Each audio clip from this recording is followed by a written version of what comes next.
வணக்கம். என் பெயர் Rotarian doctor Gajalakshmi.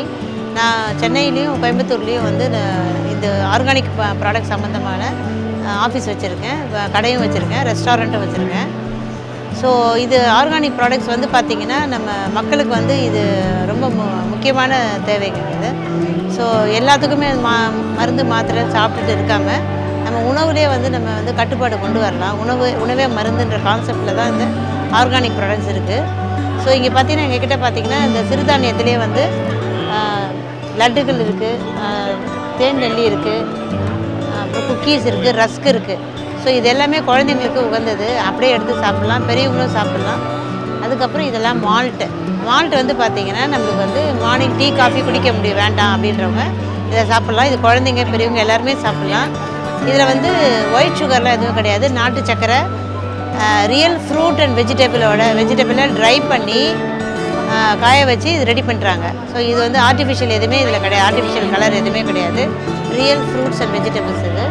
So இது ரத்த சோகை உள்ளவங்கெல்லாம் பார்த்திங்கன்னா இந்த பீட்ரூட் மால்ட்டெல்லாம் நீங்கள் ஒரு 21 டேஸ் சாப்பிட்டு பார்த்தீங்கன்னா உங்களுக்கு நல்ல ரிசல்ட் தெரியும். இப்போ உடம்பு வீக்காக இருக்குது ஃபீல் பண்ணுறீங்க அப்படின்னா இந்த ஏபிசி மால்ட்டு சாப்பிட்லாம். ஸோ ஹெல்த்தியாக ஃபீல் பண்ணுவீங்க. அதுக்கப்புறம் இந்த ரெட் பனானா மால்ட் வந்து பார்த்திங்கன்னா குதிகால் வலிக்கெல்லாம் யூஸ் ஆகும். இப்போ ஹீல் பெயின் சொல்லுவாங்க பார்த்திங்களா, அவங்களாம் வந்து இது வந்து 11 நாள் நீங்கள் சாப்பிட்டு பாருங்கள், காலையிலையும் நைட்லேயும். இது நாட்டு சக்கரை கலந்தது தான், அதனால் நீங்கள் சாப்பிட்லாம். ஸோ லெக் பெயின் வந்து சரியாயிடும், ஹீல் பெயின். அதுக்கப்புறம் இந்த இட்லி பொடியிலே பார்த்திங்கன்னா சாதாரண இட்லி பொடி இல்லை, இதில் வந்து நிறைய ஹெர்பல்ஸ் கலந்த இட்லி பொடி இருக்குது. ஆவாரம்பூ இட்லி பொடி, தூதுவளை இட்லி பொடி, கொள்ளு இட்லி பொடி, அந்த மாதிரி. ஸோ நம்ம இட்லி பொடி எல்லோரும் பயன்படுத்துறது, அதிலே வந்து ஒரு ஹெர்பல் சம்மந்தமான மருத்துவ குணம் சேர்த்து சாப்பிட்டோம்னா இன்னும் நல்லது. அதுக்கப்புறம் சேமியா வந்து எல்லாருக்குமே தெரியும். சிறுதானியத்தில் சேமியா இப்போ நம்ம உபயோகப்படுத்துறது எல்லாமே பார்த்திங்கன்னா மைதா சேமியா.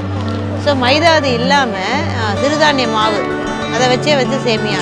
ஸோ இதை வச்சு நீங்கள் உப்புமா பண்ணிக்கலாம், பாயசம் பண்ணிக்கலாம், கேசரி பண்ணிக்கலாம், ரொம்ப ஈஸி. பெரியவங்களுக்குலாம் நீங்கள் நைட்டில் வந்து உப்புமா செஞ்சு கொடுத்தீங்கன்னா ஈஸியாக டைஜஸ்ட் ஆகும்.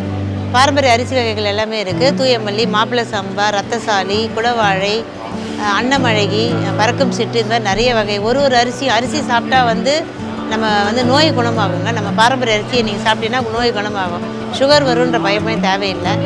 அதுக்கப்புறம் வந்து சிறுதானியங்கள் எல்லாமே இருக்குது. அப்புறம் மரச்செக்கு சம்மந்தமான எண்ணெய்கள் எல்லாமே இருக்குது. ஸோ ரீஃபைண்ட் ஆயிலுக்கு பதிலாக மரச்செக்கு எண்ணெய் பயன்படுத்துங்க. நோ ஆயில் நோ பாயில் கான்செப்டில் எல்லோரும் போகிறாங்க. அட்லீஸ்ட் நம்ம மரச்செக்கு எண்ணெயை பயன்படுத்தி சமையல் பண்ணலாம். அதுக்கப்புறம் இந்த அக்ரி எக்ஸ்போ பிஸ்னஸ் வந்து ரொம்ப முக்கியமான ஈவெண்ட்டுங்க. இது வந்து அரசாங்கம் வந்து ஏன் முன்னெடுத்து நடத்துகிறாங்கன்னா உழவர்களோட வாழ்க்கையை மேம்படுத்துறதுக்கு தான் நடத்துகிறாங்க. கண்டிப்பாக அது வந்து தேவையான ஒன்று. இது மாதம் வந்து எல்லா மாவட்டங்களையும் இது நடத்துனாங்கன்னா ரொம்ப பயனுள்ளதாக இருக்கும். உழவர்களோட பொருட்களை வந்து சந்தைப்படுத்துறதுக்கு எளிதாக இருக்கும். ஸோ இந்த வாய்ப்பு ஏற்படுத்தி கொடுத்த வேளாண் துறை, காக்ஸ்பிட், தமிழ்நாடு வேளாண் பல்கலைக்கழகத்தில் இருக்கிற சென்டர் ஆஃப் எக்ஸலன்ஸ் இன் பயோடெக்னாலஜிக்கும் முதல்வருக்கும் என்னோட நன்றியை தெரிவிக்கிறேன்.